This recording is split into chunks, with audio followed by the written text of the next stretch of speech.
Spin was telling me that he was gonna come here to the Philippines and he wants to spin. DJ Nano, he's my cousin. So, it was nothing. From nothing na wala lang, supposedly something lang. Then we thought of this. The whole fashion show, wala. Talagang wala lang siya, biglaan lang siya nag-connect. In 2 weeks, natapos namin siya. Nagkaroon pa ng technical problems sa unang lugar, but thankfully, thankful sa Metro Bar, sinalo nila kami.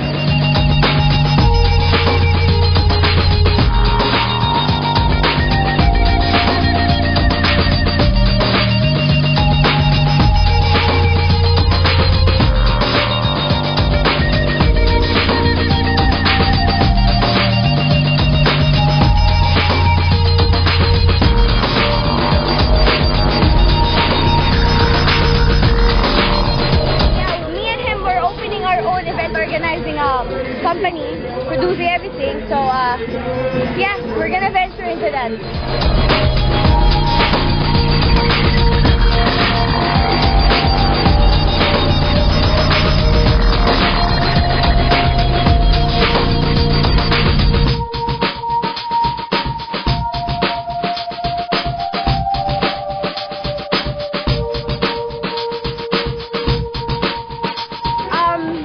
We have, lined up some series of events.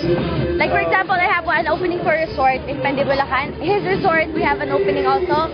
And God Save the Queen Part 3. It's an airsoft event. So we actually have a lot of events lined up already. So this will not be the last. I'm hoping FHM will always be there to support us.